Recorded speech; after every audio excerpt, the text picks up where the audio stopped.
Let us pray. நாம் ஜெபிப்போம்.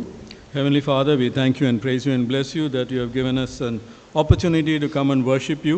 பரமபிதாவே, உம்மை வந்து ஆராதிக்க நீர் எங்களுக்கு ஒரு தருணத்தை கொடுத்திருக்கிறீர். நன்றி சொல்கிறோம், துதித்து உம்மை ஸ்தோத்தரிக்கிறோம். Lord, we remember all our brothers and sisters in North India and East India and even in the western parts, Lord Jesus, who are prohibited from worshiping you.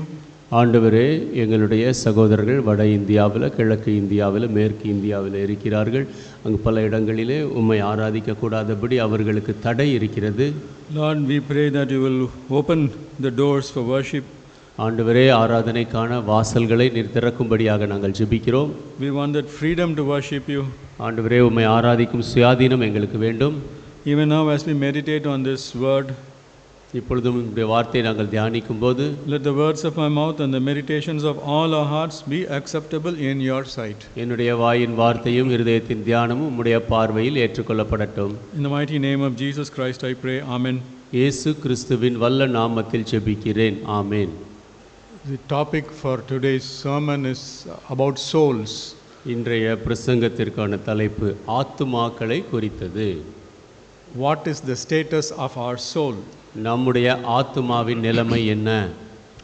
We are all familiar with the words body, soul and spirit. சரீரம், ஆவி, ஆத்துமா, இது நம் அனைவருக்கும் நன்றாக தெரியும். We are quite familiar with the body and we are even quite familiar with the spirit. சரீரத்தை குறித்தும் நம்முடைய ஆவியை குறித்தும் மிகவும் நன்றாக அறிந்திருக்கலாம். But about the soul we have not done much.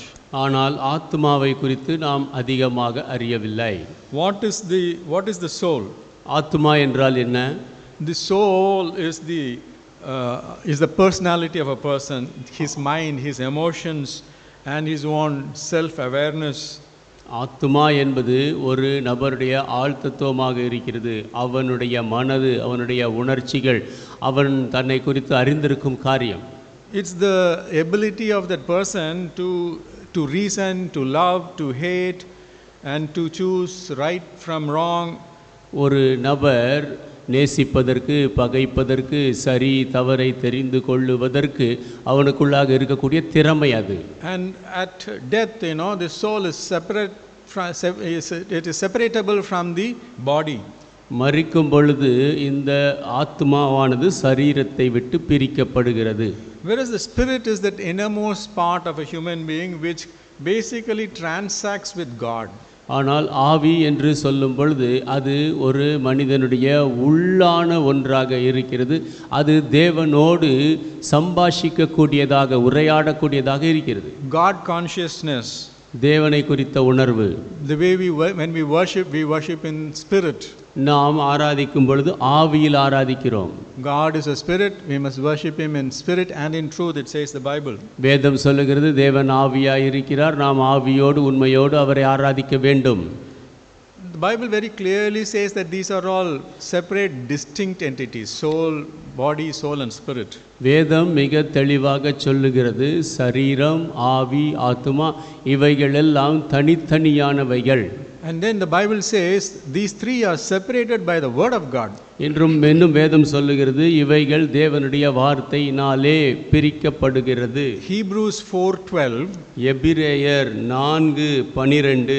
For the word of God is quick and powerful and sharper than any two-edged sword, piercing even to the dividing asunder of soul and spirit and of the joints and marrow, and is a discerner of the thoughts and intents of the heart. தேவனுடைய வார்த்தையானது ஜீவனும் வல்லமையும் உள்ளதாயும் இருபுறமும் கருக்குள்ள எந்த பட்டயத்திலும் கருக்கானதாயும் ஆத்துமாவையும் ஆவியையும் கணுக்களையும் ஊனையும் பிரிக்கத்தக்க உருவ குத்துகிறதாயும் இருதயத்தின் நினைவுகளையும் யோசனைகளையும் வகை அறிக்கிறதாயும் இருக்கிறது. The other day I was talking to my nephew. ஒரு நாள் நான் என்னுடைய அண்ணன் பையனோடு பேசிக் கொண்டிருந்தேன். And he was telling me that artificial intelligence, which is the latest rage amongst people today, அவன் எனக்கு சொன்னான், இன்றைக்கு மக்கள் மத்தியிலே மிகவும் அதிகமாக அறியப்படுகிற இந்த ஆர்டிஃபிஷியல் இன்டெலிஜென்ஸ் என்ற காரியம், they have a tool called the soul. அவர்கள் ஒரு கருவியை கொண்டிருக்கிறார்களாம், அதற்கு ஆத்மா என்று பெயர். Soul.md. அது soul.md என்று அழைக்கப்படுகிறது. I'm sure the young people, the technical wizards will understand this much better than I'm able to explain. நான் விவரிக்க கூடியதை காட்டிலும் அதிகமாக வாலிபர்கள் இதை குறித்து அறிந்தவர்கள் நிச்சயமாக உணர்வீர்கள் என்று நினைக்கிறேன். And you know, this artificial intelligence is invading into every sphere of our life and taking away jobs. இந்த ஆர்டிஃபிஷியல் இன்டெலிஜென்ஸ் என்று சொல்லக்கூடியது எல்லா நம்முடைய வாழ்க்கையின் காரியங்களிலும் ஊடுருவி சென்று வேலைகளை எல்லாம் எடுத்துக்கொள்கிறது. So they've created this particular tool, இந்த குறிப்பிட்ட அந்த கருவியை அவர்கள் உருவாக்கி இருக்கிறார்கள், which they call as a soul. அதை ஆத்துமா என்று அழைக்கிறார்கள். I don't know how they picked up the word called soul for this particular file. இந்த குறிப்பிட்ட பகுதிக்கு எப்படி அவர்கள் ஆத்துமா என்ற வார்த்தை தெரிந்தார்களோ தெரியவில்லை. It is called as the digital constitution. அது இந்த டிஜிட்டல் கான்ஸ்டிடியூஷன் என்று அழைக்கப்படுகிறது. So whenever somebody gives any work to the AI, whatever AI things which we have, the ChatGPT or the Google Gemini, this particular whatever request we give, it goes into the soul file. இந்த AI கோயில் என்றால் Google Gemini கோயில் என்றால் chat ஜிபிடிக்கோ நீங்கள் எந்த ஒரு கட்டளையை கொடுத்தாலும் முதலாவது இந்த குறிப்பிட்ட ஆத்மா என்ற அந்த டூலுக்குள்ளாகத்தான் செல்லுமா. And the AI describes it very clearly. இதை தெளிவாக அந்த ஆர்டிஃபிஷியல் இன்டெலிஜென்ஸ் விவரிக்கிறது. Whenever we decide something, நாம் எதாவது தீர்மானித்தால், there is something which is there in our minds from our past experiences, from our past learnings, and that is there at the back of our mind. நம்முடைய கடந்த கால அனுபவத்திலிருந்து, கடந்த காலத்தில் நாம் கற்றுக்கொண்டதிலிருந்து ஏதோ ஒன்று நம்முடைய மனதிலே இருந்து கொண்டு இருக்கிறது. And then immediately it goes back and says, oh, if I have to buy this, what happened when I last bought it, what happened to that product, and immediately it correlates and then the decision is made.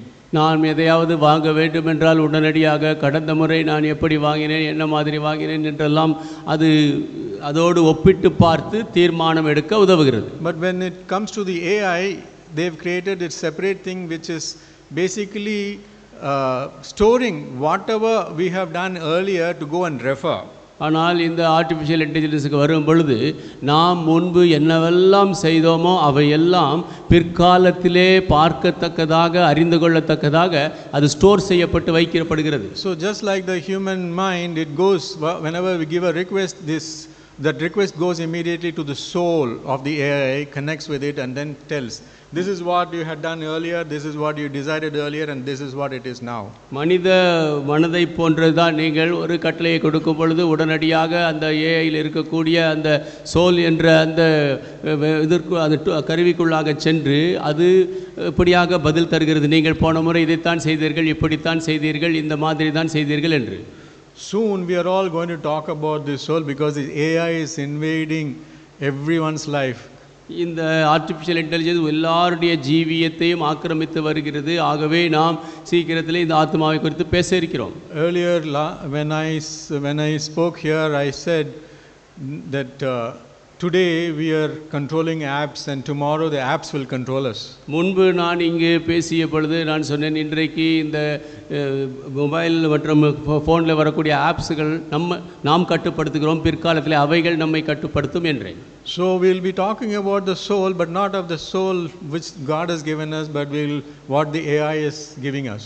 நாம் ஆத்மாவை குறித்து பேசுவோம், ஆனால் தேவன் நமக்கு கொடுத்த ஆத்மாவை அல்ல, இந்த ஏஐ கொடுக்கிற ஆத்மாவை குறித்து தான் பிற்காலத்தில் பேசுவோம். So what about the soul which God has given us? ஆனால் தேவன் நமக்கு கொடுத்த ஆத்மாவை குறித்து என்ன? Do we ponder about our souls? நம்முடைய ஆத்மாக்களை குறித்து நாம் யோசிக்கிறோமா? Our soul is the most valuable thing. நம்முடைய ஆத்மா தான் மிகவும் விலை ஏற பெற்றது. For what is a man profited if he shall gain the whole world and lose his own soul? Or what shall a man give in exchange for his soul? மனிதன் உலகம் முழுவதையும் ஆதாயப்படுத்தினாலும் தன் ஜீவனை நஷ்டப்படுத்தினால் அவனுக்கு பிரயோஜனம் என்ன? அவன் தன் ஆத்மாவிற்காக என்னத்தை கொடுப்பான்? Jesus said, thou shalt love thy God with all thy heart, all thy soul, and with all thy mind. இயேசு சொன்னார், உன்னுடைய தேவனாகிய கர்த்தரை முழு இருதயத்தோடும் முழு மனதோடும் முழு ஆத்மாவோடும் நேசிப்பாயாக. And God also said this particular remarkable thing. இந்த குறிப்பிட்ட தேவன் Ezekiel 14. Ezekiel 14 Oh, ye men, Daniel and Job, they sure but so righteous is the Lord God. நோவால் யோபு மூன்று கூறின் நடுவாலும் தங்கள் ஆத்துமாத்திரம் தப்பிகள் என்று கர்த்தராகிய ஆண்டவர் சொல்லுகிறார். So only Noah, Job and Daniel can save their own souls. Noah, தானியேல், யோபு மாத்திரமே தங்கள் ஆத்துமாக்களை தப்பித்துக் கொள்ள முடியும். For the rest of us, we need to come to Jesus Christ. மற்றவர்கள் நாம் இயேசு கிறிஸ்துவண்டை வர வேண்டும். What is God's work concerning our souls? நம்முடைய ஆத்துமாவை குறித்து மட்டிலே தேவனுடைய வார்த்தை என்ன? Jesus' soul was offered for our sins. இயேசுவினுடைய ஆத்துமா நம்முடைய பாவத்திற்காக ஒப்புவிக்கப்பட்டது. Isaiah 53:10 it says, yet it pleased the Lord to bruise him, he had put him to grief, when thou shalt make his soul an offering for sin. ஏசாயா 53:10 சொல்லுகிறது, அவருடைய ஆத்துமா தன்னை குற்ற நிவாரண பலியாக ஒப்பு கொடுக்கும்போது அவர் தமது சந்ததியை கண்டு நீடித்த நாளாய் இருப்பார். And verse 12 says, he had poured out his soul unto death. 12ஆம் வசனம் சொல்லுகிறது, அவர் தம்முடைய ஆத்துமாவை மரணத்தில் ஊற்றினார். So first point is Jesus soul was offered for our sins. முதலாவது காரியம், இயேசுவினுடைய ஆத்துமா நம்முடைய பாவத்திற்காக பலியாக கொடுக்கப்பட்டது. Secondly, the law of the Lord converts the soul. இரண்டாவது, கர்த்தருடைய பிரமாணம் இந்த ஆத்துமாவை மாற்றுகிறது. Psalm 19:7 says this. சங்கீதம் 19:7 இதை சொல்லுகிறது. The law of the Lord is perfect, converting the soul. The testimony of the Lord is sure, making wise the simple. கர்த்தருடைய வேதம் குறைவற்றதும் ஆத்துமாவை உயிர்ப்பிக்கிறதுமாய் இருக்கிறது. கர்த்தருடைய சாட்சி சத்தியமும் பேதையை ஞானியாக்குகிறதுமாய் இருக்கிறது. And we know the word of God, which is embodied in the Bible, that only converts our soul. தேவனுடைய வார்த்தை வேதாகமத்திலே இருப்பது நமக்கு தெரியும், அதுவே நம்முடைய ஆத்துமாவை மாற்றும். And we get the assurance of salvation through the word of God. தேவனுடைய வார்த்தையின் மூலமாக ரட்சிப்பின் நிச்சயத்தை நாம் பெறுகிறோம். Thirdly, the Lord restores our soul. மூன்றாவதாக ஆண்டவர் நம்முடைய ஆத்துமாவை மீட்கிறார். Psalm 23:3 says this, he restoreth my soul. சங்கீதம் 23:3 சொல்கிறது, அவர் என் ஆத்துமாவை தேற்றுகிறார். In a shepherd's context, sometimes the sheep, they're so foolish and they're so dumb. They go and fall down backwards. ஒரு மேய்ப்பனை பார்த்தீர்கள் என்றால் சில நேரங்களிலே ஆடுகள் மிகவும் புத்தியீனமாக அவைகள் போய் அப்படியே பின்னாக விழுந்துவிடும். And when they fall down backward, they do not know how to get up. They just stuck like that. அவைகள் பின்னாக விழுந்து விட்டால் அப்படியே கிடக்கும், எப்படி எழுந்திருக்க வேண்டும் என்று தெரியாது. And it's for the shepherd to go and help the feet on its feet. மேய்ப்பனே அது கால்களிலே நிற்கும்படியாக தூக்கிவிட வேண்டும். That's what God does. When we fall back and we do not know how to get up, God comes and restores us to our feet. நாம் பின்வாங்கி போகும் பொழுது எப்படி எழும்ப வேண்டும் என்று நமக்கு தெரிவதில்லை. தேவன் தாமே வந்து நாம் நம்முடைய கால்களில் நிற்கும்படியாக நம்மை தூக்கி எடுக்கிறார். And then the balance part of the verse, it says, he leadeth me in the paths of righteousness for his name's sake. அந்த வசனத்தின் பின்பகுதி சொல்லுகிறது, தம்முடைய நாமத்தின் நிமித்தம் என்னை நீதியின் பாதைகளில் நடத்துகிறார். God not only restores us but also makes us to go on the pathway of righteousness. தேவன் நம்மை மீட்டெடுப்பது மாத்திரமல்ல, நீதியின் பாதையில் நடக்கும்படியாகவும் செய்கிறார். Fourth, the word of God saves souls. நான்காவதாக தேவனுடைய வார்த்தை ஆத்துமாக்களை ரட்சிக்கிறது. James 1:21. யாக்கோபு 1:21. Wherefore lay apart all filthiness and superfluity of naughtiness, and receive with meekness the engrafted word, which is able to save your souls. ஆகையால் நீங்கள் எல்லாவித அழுக்கையும் கொடிய துர்குணத்தையும் ஒழித்துவிட்டு உங்கள் உள்ளத்தில் நாட்டப்பட்டதாயும் உங்கள் ஆத்துமாக்களை ரட்சிக்க வல்லமை உள்ளதாயும் இருக்கிற வசனத்தை சாந்தமாய் ஏற்றுக்கொள்ளுங்கள். See, God's word is not just there to sit somewhere in our head as some kind of knowledge. தேவனுடைய வார்த்தை என்பது ஏதோ அறிவுபூர்வமாக நம்முடைய மூளையிலே இருந்தால் போதாது. We just now read the word of God is quick and powerful and sharper than a two-edged sword. நாம் இப்பொழுதுதான் வாசித்தோம், தேவனுடைய வார்த்தையானது வல்லமை உள்ளதாக இருபுறம் கருக்குள்ள பட்டயமாக இருக்கிறது. The word of God is able to deliver us from sin and from the bondage of sin. தேவனுடைய வார்த்தையானது பாவத்திலிருந்தும் பாவத்தின் அடிமைத்தனத்திலிருந்தும் நம்மை விடுவிக்க முடியும். Fifth, God satisfies our soul in drought. தேவன் நம்முடைய ஆத்துமாவை வறட்சியிலே திருப்திப்படுத்துகிறார். Isaiah 58:11 says this. ஏசாயா 58:11 இதை சொல்லுகிறது. And the Lord shall guide thee continually and satisfy soul in drought.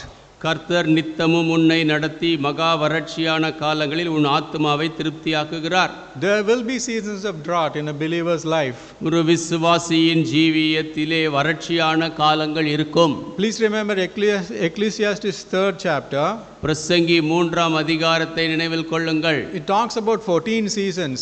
அது 14 காலங்களை குறித்து பேசுகிறது. 14 seasons of ups and downs. நம்முடைய வாழ்க்கையின் மேலும் கீழுமாக வரக்கூடிய 14 காலங்கள். நல்ல காரியங்கள், மோசமான காரியங்கள். And in those down times and in those bad things, God is able to satisfy us in our drought.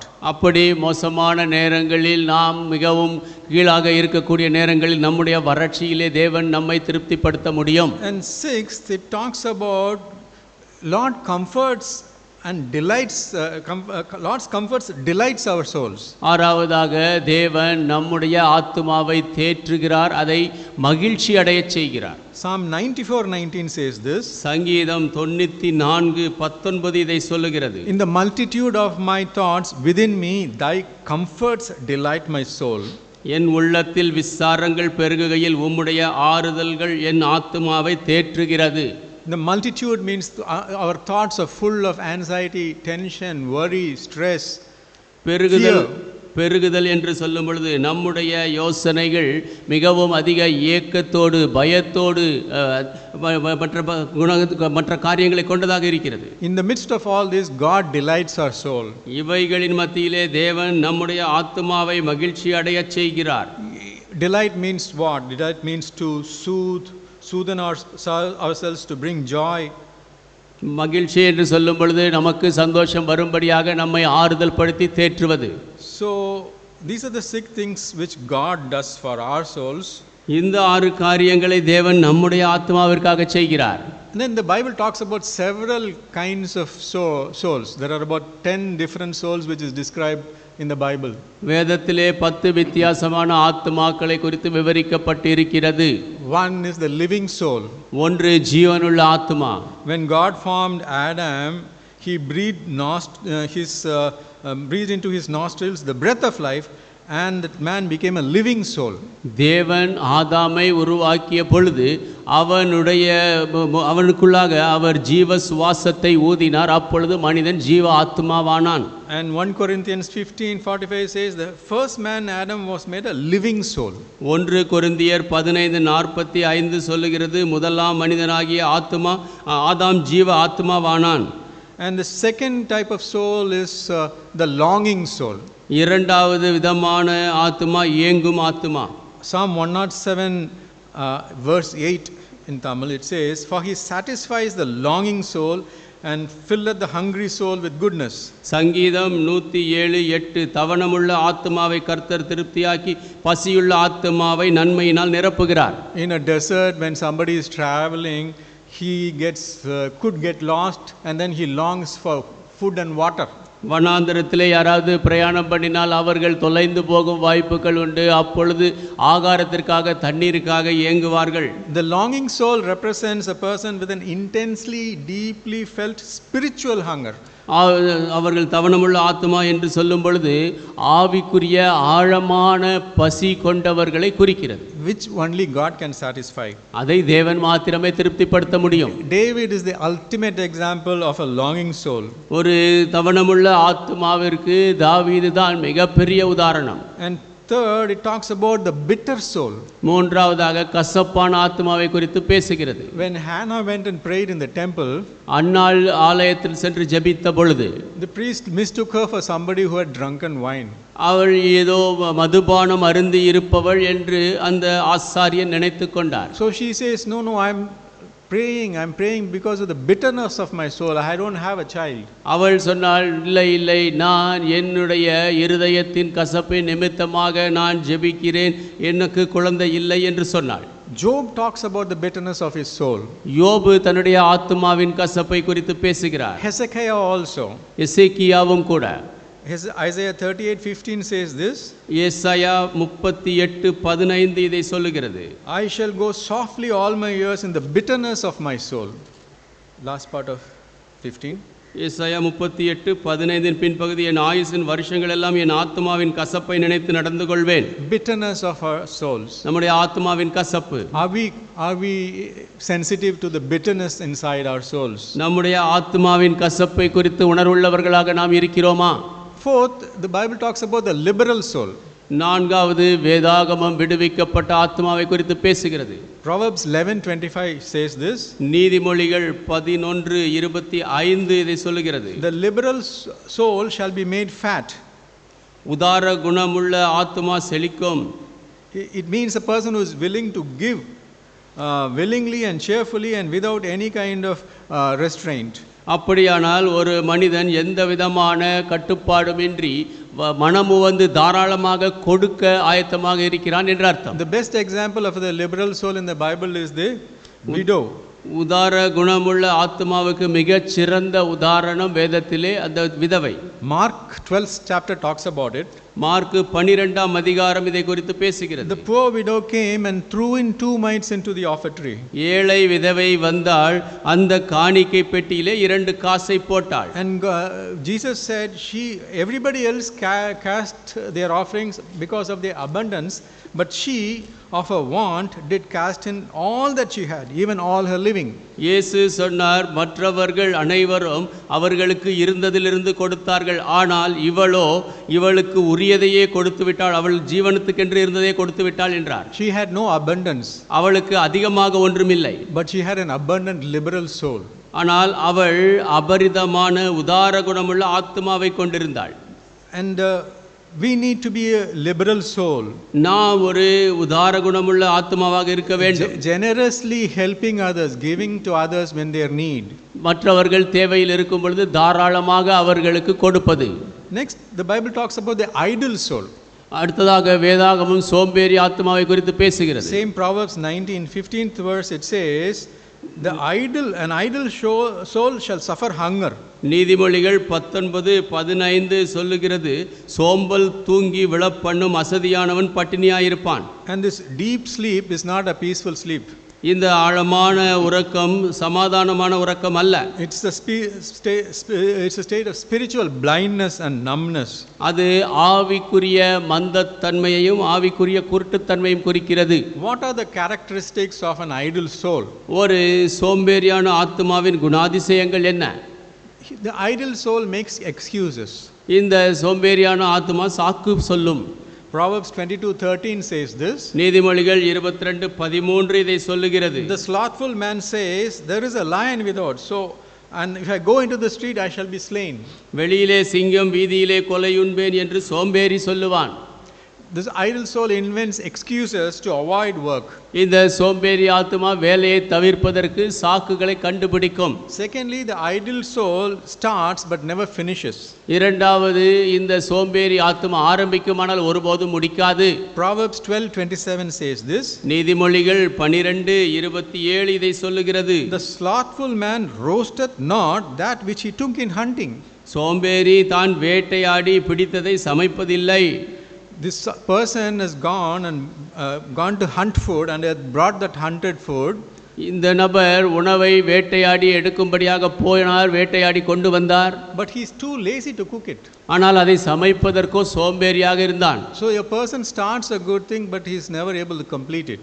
ஒரு நபர் நல்ல காரியத்தை ஆரம்பிக்க முடிகிறது, ஆனால் முடிக்க முடியவில்லை. He is not willing to complete it. அவனுக்கு விருப்பமில்லை. That's a characteristic of an idle soul. அதுதான் ஒரு சோம்பேறி ஆத்மாவின் குணாதிசயம். And thirdly, the idle soul, it keeps trapped in routine. மூன்றாவதாக, இந்த சோம்பேறி ஆத்மா வழக்கமாக இருக்கும் காரியங்களிலேயே சிக்கிக் கொண்டிருக்கும். Proverbs 26:14. நீதிமொழிகள் 26:14 compares them to, as the door turneth upon its hinges, so doth the slothful man upon his bed. கதவு கீழ் முளையில் ஆடுகிறது போல சோம்பேறியும் படுக்கையில் ஆடிக்கொண்டிருக்கிறான். So as a door moves here and there, never does anything else. கதவானது இங்கும் அங்கும் அசைந்து கொண்டிருக்கும், ஆனால் ஒன்றும் செய்யாது. So is a slothful man. அப்படியாகவே சோம்பேறி இருக்கிறான்.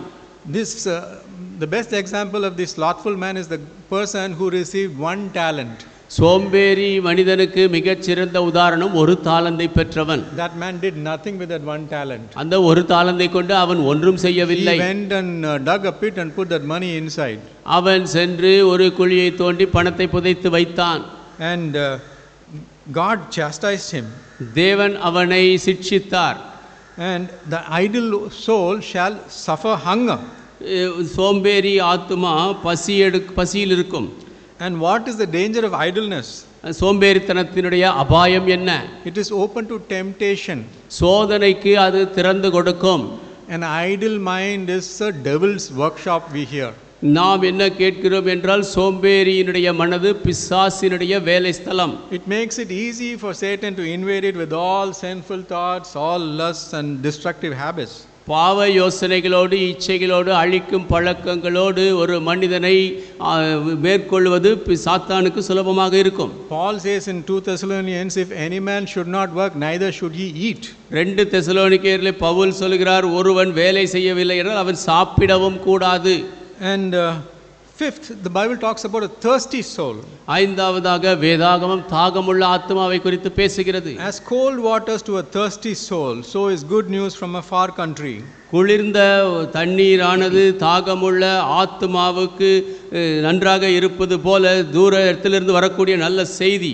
I am sorry, it's Proverbs 25:25. நீதிமொழிகள் 25:25 இருக்கிறது. It's a thirsty soul represents a person who is completely desperate, exhausted. தாகமுள்ள ஆத்மா என்பது மிகவும் நிர்பந்தமான, அப்படியே சோர்ந்து போன ஒரு மனிதனை குறிக்கக்கூடியதாக இருக்கிறது. And what is the best example? மிகச்சிறந்த உதாரணம் என்ன? Elijah. எலியா. After all that great victory over the servants of Baal, he was absolutely weary. பாகாலின் ஊழியக்காரர்கள் மேலே அவர் பெரிய வெற்றி சிறந்த பிற்பாடு அவர் முற்றிலுமாக களைத்து போனவராக இருந்தார். And God answers the thirsty soul. தாகமுள்ள ஆத்மாவிற்கு தேவன் பதில் தருகிறார். If any man thirst, let him come to me. ஒருவன் தாகமாய் இருந்தால் அவன் என்னண்டை வரட்டும், and I will drink. நான் அவனுக்கு பானம் தருவேன். And the Samaritan woman also, she wanted to take water from the well. சமாரிய ஸ்திரியும் கிணற்றிலிருந்து தண்ணீர் எடுக்க விரும்பினாள். But basically she was spiritually empty and she was spiritually longing. She was spiritually thirsty.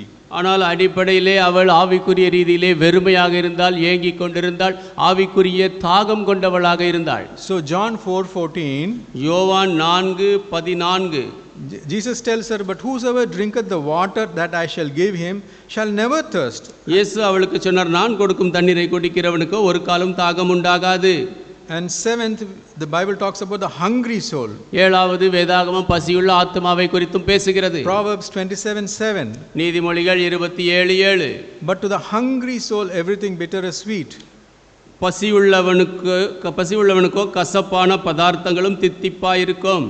See, when a person is spiritually very full of themselves, ஒரு நபர் ஆவிக்குரிய ரீதியிலே நிறைந்து இருந்தால், filled with their own pride, filled with their own entertainment, they loathe the things which are said of God.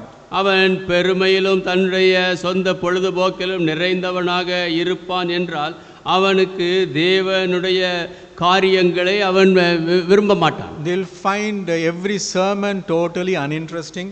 எல்லா பிரசங்கமும் அவனுக்கு விருப்பமில்லாததாக தெரியும். And they will find that anything, all the singing and the worship, everything is totally uninteresting. பாடல் ஆராதனை எல்லாமே விருப்பமில்லாமல் தோன்றும். For they know it all. எல்லாம் அவனுக்கு தெரியும். But then, there are people who are hungry. ஆனால் சில மக்கள் பசியோடு இருக்கிறார்கள். These are the people who are of a broken and a contrite heart. இவைகள் நொறுங்குண்ட இருதயம் கொண்டவர்கள். They look for every single small new thing which is there in the Bible or which is there revealed in any kind of sermon, and they grab it. வேதத்திலே இருக்கக்கூடிய எந்த விதமான எளிமையான சின்ன காரியங்களாக இருந்தாலும் அதை பார்க்கிறார்கள், பிரசங்கத்திலே கேட்டாலும் அதை அப்படியே பற்றி கொள்கிறார்கள். So they are the hungry souls. அவர்கள்தான் பசியுள்ள ஆத்துமாக்கள். And then the Bible talks about the weary soul. வேதாகமம் தளர்ந்து போன ஆத்துமாவை குறித்தும் பேசுகிறது. Jeremiah 31:25. Jeremiah 31:25. I have satiated the weary soul and I have replenished the sorrowful soul. நான் ஆத்துமா சம்பூரணம் அடைய தொய்ந்த எல்லாவையும் He was in love with this weary soul. நவோமியம் She went out full like empty. அவள் நான் முழுமையாக சென்றேன், வெறுமையாக திரும்பி வந்திருக்கிறேன். But what did God do? ஆனால் தேவன் என்ன செய்தார்? He gave her an excellent daughter-in-law. அவளுக்கு தேவன் அருமையான மருமகளை கொடுத்தாள். And ரூத்தை she கொடுத்தாள். provided her with food. அவளுக்கு ஆகாரத்தை ரூத் கொடுத்தாள். And then she got married to Boaz. பிற்பாடு போவாசுக்கு அவள் திருமணமாக செய்யப்பட்டாள். And from which lineage Jesus Christ was born. அந்த சந்ததியிலிருந்து இயேசு கிறிஸ்து பிறந்தார். Ninth, the Bible talks about the righteous soul. ஒன்பதாவது வேதாகமம் நீதியுள்ள ஆத்மாவை குறித்து பேசுகிறது. 2 Peter 2:8 talks about this. 2 பேதுரு 2:8 இதை குறித்து பேசுகிறது. It says, for that righteous man dwelling among them in seeing and hearing vexed his righteous soul from day to day with their unlawful deeds. நாள்தோறும் அவர்களுடைய அக்கிரம கிரியைகளை கண்டு கேட்டு நீதியுள்ள தன்னுடைய இருதயத்தில் வாதிக்கப்பட்ட நீதிமானாகிய லோத்தை அவர் ரட்சித்திருக்கிறார். See, we may be surprised to see the Bible refer Lot as a righteous man. வேதாகமம் லோத்துவை நீதிமான் என்று சொல்வதை குறித்து நாம் ஒருவேளை ஆச்சரியப்படலாம். Lot made many poor choices. லோத்து அநேக தவறான தெரிந்து கொள்ளுதலை செய்தார். But because he believed in God, God calls him righteous. ஆனால் தேவனை அவர் விசுவாசித்ததினாலே தேவன் அவரை நீதிமான் என்று அழைக்கிறார். He lived in a city where constantly wicked, evil, unrighteous, unjust things were being done day to day. தொடர்ந்து நாள்தோறும் பொல்லாத காரியங்கள், அநீதியான காரியங்கள், துன்மார்க்கமான காரியங்கள் நடந்த இடத்திலே அவர் வசித்து வந்தார். And this particular verse says that a godly person cannot be happy or at peace in a very sinful environment. இந்த வசனம் என்ன சொல்லுகிறது என்றால் பாவமான சூழ்நிலையிலே தேவ பக்தியுள்ள மனிதன் சந்தோஷமாக இருக்க முடியாது. The teaching is that do not go and choose like what Lot chose. போதனை என்னவென்றால் லோத்து தெரிந்து கொண்டது போல நீங்கள் போய் தெரிந்து கொள்ளாதிருங்கள். He was there in the wrong place. அவர் தவறான இடத்தில் இருந்தார். So but he was called a righteous soul. ஆனால் நீதியுள்ள ஆத்துமா என்று அழைக்கப்பட்டார். We just saw in the Bible that only 3 people can be saved by their own souls: Noah, Job and Daniel. வேதாகமத்திலே இப்பொழுது நாம் பார்த்தோம், நோவா, யோபு, தானியேல் இந்த 3 பேர் தான் தங்கள் ஆத்துமாவினாலே மீட்கப்பட முடியும் என்று. Lastly, the 10th soul is that unstable soul. கடைசியாக 10வது ஸ்திரமில்லாத ஒரு ஆத்துமா. 2 Peter 2:14 says this. 2 பேதுரு 2:14 இதை சொல்லுகிறது. It talks about false prophets. அது பொய் தீர்க்கதரிசிகளை குறித்து பேசுகிறது. Having eyes full of adultery that cannot cease from sin, beguiling unstable souls. விபச்சார மயக்கத்தால் நிறைந்தவைகளும் பாவத்தை விட்டு ஓயாதவைகளுமாயிருக்கிற கண்களை உடையவர்கள், உறுதியில்லாத ஆத்துமாக்கள். Beguiling means what? It means trapping and deceiving and catching them. இது பாவத்தை விட்டு இது என்ன என்றால் அவர்களை அப்படியே இந்த காரியங்களிலே பிடிப்பது.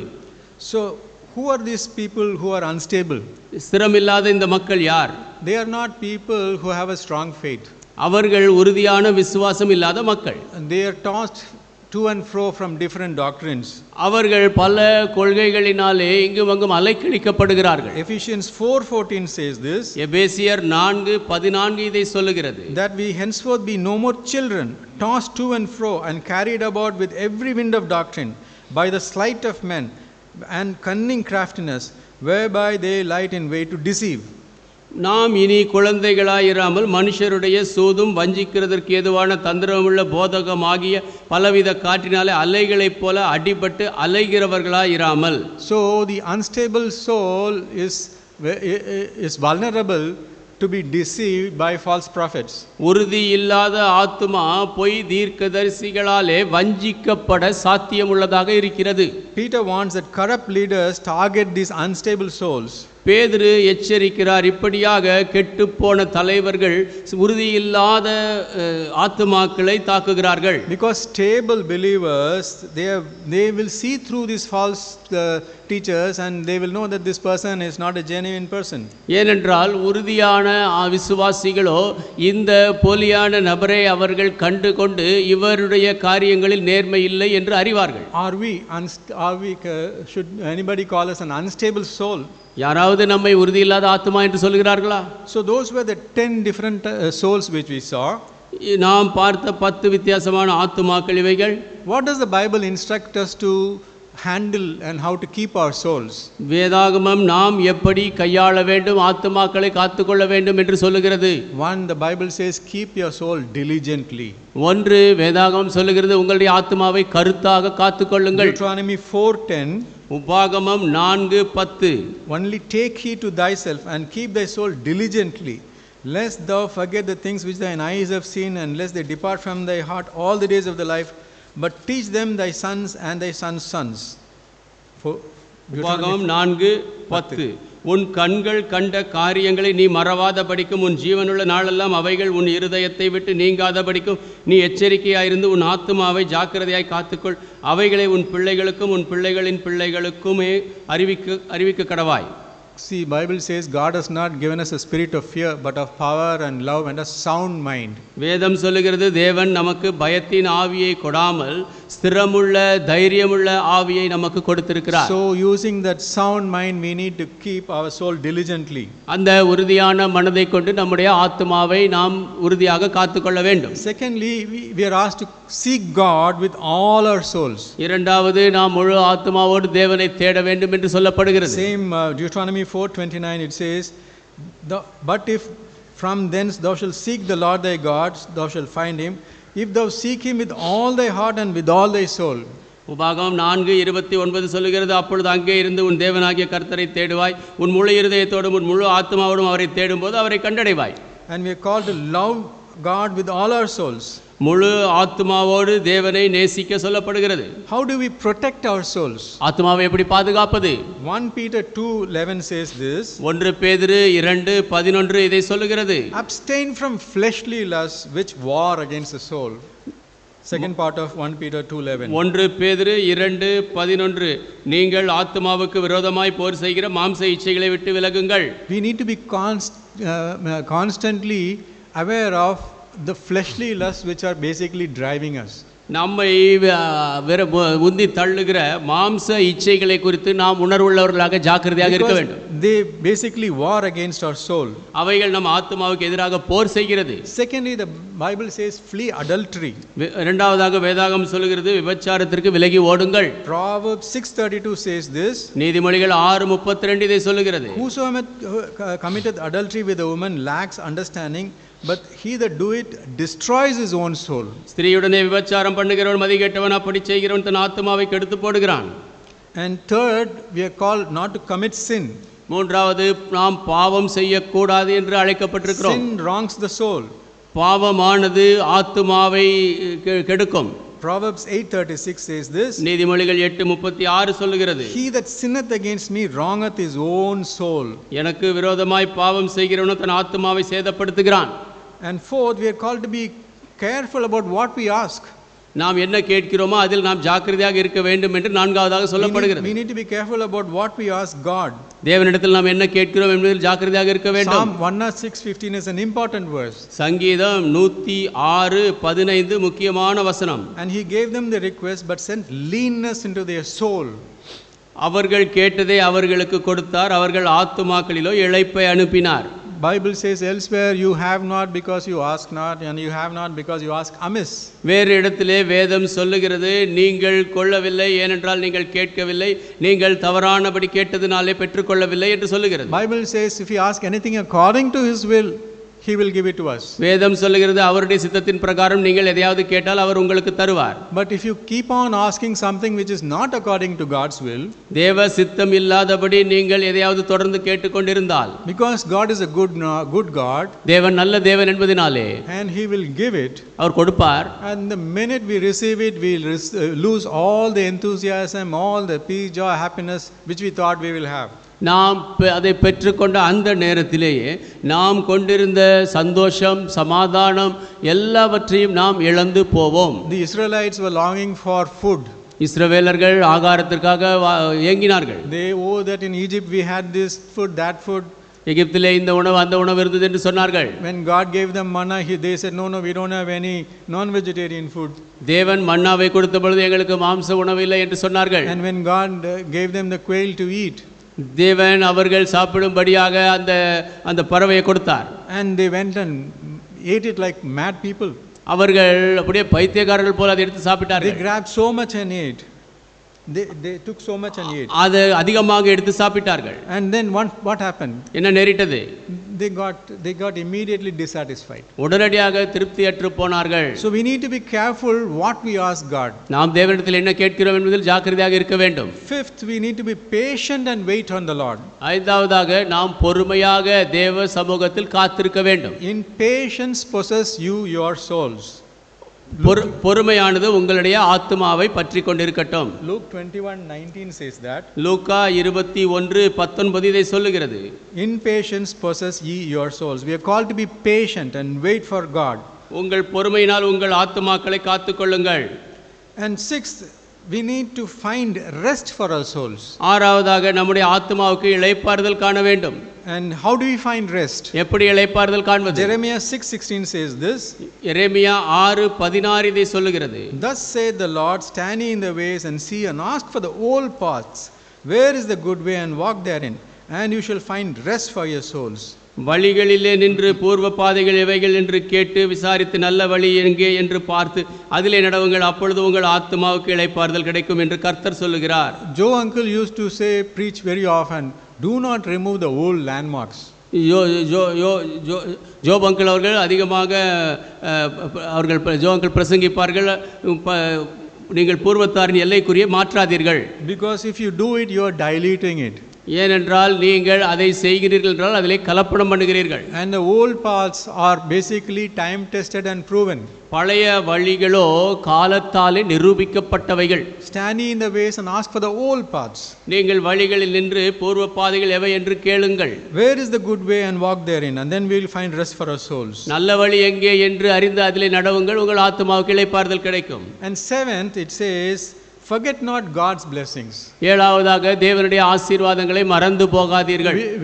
We kind of recite this almost every day, this particular verse, Psalm 103:1 and 2. சங்கீதம் 103:1-2 வசனங்கள், இது கிட்டத்தட்ட ஒவ்வொரு நாளும் நாம் இதை சொல்லுகிறோம். Bless the Lord, O my soul, and all that is within me, bless his holy name. Bless the Lord, O my soul, and forget not all his benefits. என் ஆத்துமாவே கர்த்தரை ஸ்தோத்திரி, என் முழு உள்ளமே அவருடைய பரிசுத்த நாமத்தை ஸ்தோத்திரி. என் ஆத்துமாவே கர்த்தரை ஸ்தோத்திரி, அவர் செய்த சகல உபகாரங்களை மறவாதே. It's good to have a diary to note on each and every day's blessings which God has given to us, so that when we review the month or the year, we will know that God has been good to us in so many ways.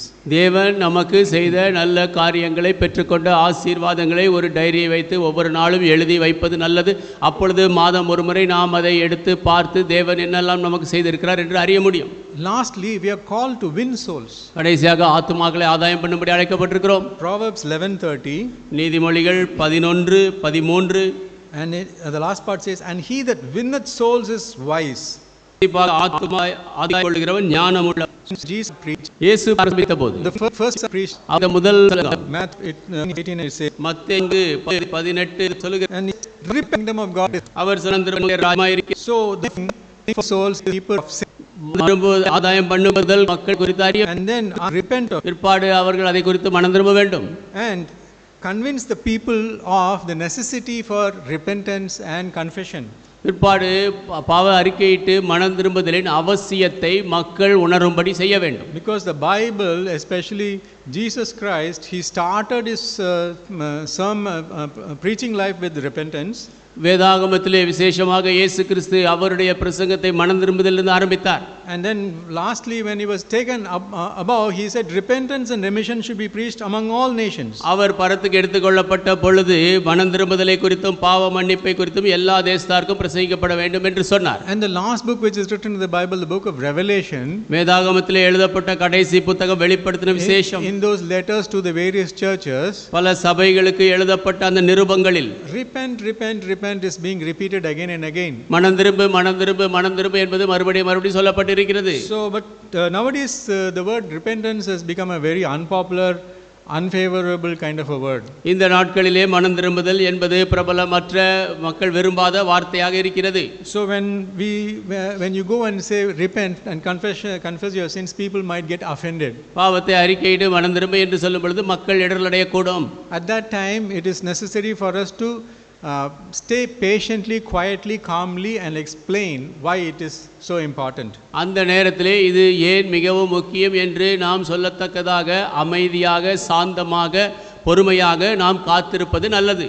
And for that, our own personal life should be an example. அதற்கு நம்முடைய சொந்த தனிப்பட்ட ஜீவியம் உதாரணமாக இருக்க If வேண்டும். our life is not an example, and if we go and tell somebody repent, they will not. They will say that you are a hypocrite. நம்முடைய வாழ்க்கை உதாரணமாக இல்லாதபடி யாரையாவது பார்த்து மனம் திரும்பு என்று சொன்னால் அவர்கள் மனம் திரும்ப மாட்டார்கள், நீ மாய்மாலக்காரன் என்பார்கள். So our personal testimony is very important. நம்முடைய தனிப்பட்ட சாட்சி மிக முக்கியம். So we are called to win souls, ஆத்துமாவை ஆதாயம் பண்ணும்படி அழைக்கப்பட்டிருக்கிறோம். and then how do we win souls? எப்படி ஆத்துமாக்களை ஆதாயம் பண்ணுவது? We need to tell them about the love of God. ஆண்டவருடைய அன்பை குறித்து அவர்களுக்கு சொல்ல வேண்டும். For God so loved the world, தேவன் உலகத்தை அதிகமாக நேசித்தார். He sent His only begotten Son, ஒரே பேரான குமாரனை அனுப்பினார். and He who knew no sin, He died for our sins on the cross. பாவம் அறியாத அவர் நம்முடைய பாவத்திற்காக சிலுவையிலே மரித்தார். And He died and He was buried. அவர் மரித்து அடக்கம் பண்ணப்பட்டார். And then third day He rose again, மூன்றாம் நாள் உயிரோடு எழுந்தார். and is now seated on the right hand of God the Father, இப்பொழுது பிதாவாகிய தேவனுடைய வலது பார்சத்தில் வீற்றிருக்கிறார். and has promised us that He is building mansions for us in paradise. பரலோகத்திலே நமக்கு வாசஸ்தலங்கள் கட்டும்படி வாக்கு பண்ணி And இருக்கிறார். He'll come again to take us back, நம்மை மறுபடியும் எடுத்து செல்ல வருவார். and மேலும் so that the person who believes in God, who loves God, has an everlasting life. தேவனை நேசித்து அவரை விசுவாசிக்கிறவன் நித்திய ஜீவனை அடையும்படியாக இப்படி செய்வார். This is the gospel we should be able to explain to people who do not know Jesus, who do not know the Bible. இயேசுவை அறியாத, வேதாகமத்தை அறியாத மக்களுக்கு இந்த சுவிசேஷத்தை நாம் விளக்கி சொல்லக்கூடியவர்களாக இருக்க வேண்டும். True witness delivers souls. உண்மையான சாட்சி ஆத்துமாக்களை விடுவிக்கும். So summing up today's sermon, இன்றைய பிரசங்கத்தின் முடிவாக we talked about the meaning of what is a soul. ஆத்துமா என்றால் என்ன என்ற அர்த்தத்தை குறித்து பார்த்தோம். We saw about what's God's work regarding our souls. நம்முடைய ஆத்துமாவை பொறுத்தமட்டில் தேவனுடைய கிரியை என்ன என்று பார்த்தோம். We talked about 10 different types of souls. 10 வித்தியாசமான ஆத்துமாக்களை குறித்து பார்த்தோம். We need to ask ourselves, am I a weary soul, or am I a longing soul, or am I a thirsty soul? நாம் நம்மையே கேட்டுக்கொள்ள வேண்டும், நாம் விடாய்த்த ஆத்துமாவாக இருக்கிறோமா, ஏங்கின ஆத்துமாவாக, தாகமுள்ள ஆத்துமாவாக இருக்கிறோமா? Are we an idle soul, or are we an unstable soul? நாம் சோம்பேறியான ஆத்துமாவாக இருக்கிறோமா, உறுதி இல்லாத ஆத்துமாவாக இருக்கிறோமா? And how do we protect our souls? நம்முடைய ஆத்துமாவை எப்படி நாம் பாதுகாப்பது? And we are called finally to win souls. கடைசியாக நாம் ஆத்துமாக்களை ஆதாயம் பண்ணும்படி அழைக்கப்பட்டிருக்கிறோம். Thou shalt not appear before thy Lord God empty, says Moses. மோசே சொல்கிறார், உன் தேவனாகிய கர்த்தருக்கு முன்பாக வெறுமையாக நீ தோன்ற வேண்டாம். In the day of judgment, God will ask us. நியாய தீர்ப்பு நாளிலே தேவன் கேட்பார். Just like that person, he asked his servants to whom he gave the talents. தாலந்துகளை கொடுத்த அந்த வேலைக்காரர்களிடத்திலே அந்த நபர் கேட்ட வண்ணமாக, what did you do with the talents I gave you? நான் உனக்கு கொடுத்த தாலந்துகளை வைத்து என்ன செய்தாய்? We should not be like that person who received that one talent. ஒரு தாலந்து கொண்ட நபரை போல் நாம் இருக்க கூடாது. We should not say, no, I didn't do nothing, so I just dug a pit and put it on it. நான் ஒன்றுமே செய்யவில்லை, ஒரு குழியை தோண்டி அதிலே புதைத்து வைத்தேன் என்று சொல்லக்கூடாது. We should be able to say, Lord, whatever talents you have given me, I have doubled this. ஆண்டவரே, நீர் எனக்கு கொடுத்த தாலந்தை நான் ரெட்டிப்பாக்கினேன் என்று சொல்லக்கூடியவர்களாக நாம் இருக்க வேண்டும். Then we will be able to hear the word, well done, the good and faithful servant. அப்பொழுது இந்த வார்த்தையை நாம் கேட்போம், நல்லது உண்மையும் உத்தமமான ஊழியக்காரனே என்று. Let's pray. நாம் ஜெபிப்போம்.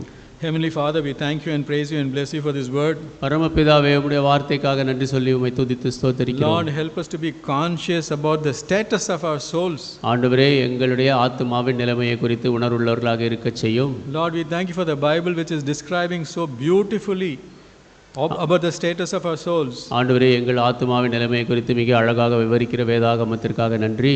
Lord, help us to live our lives in such a way. ஆண்டவரே, அப்படிப்பட்டபடியாக ஜீவிக்க உதவி செய்யும். That our life attracts souls for you. எங்களுடைய ஜீவியம் ஆத்துமாக்களை உம் பக்கமாக ஈர்க்கத்தக்கதாக. Help us to win souls for you. உமக்காக ஆத்துமாக்களை ஆதாயம் பண்ண உதவி செய்யும். In the mighty name of Jesus I pray. Amen. இயேசுவின் வல்ல நாமத்தில் நான் ஜெபிக்கிறேன். ஆமென். Let's receive the benediction. Now may the grace of our Lord Jesus Christ, the love of God the Father, the fellowship, communion and power of the Holy Spirit rest and abide with each and every one of us now and always. and make us to win souls. In the mighty name of Jesus Christ I pray. Amen.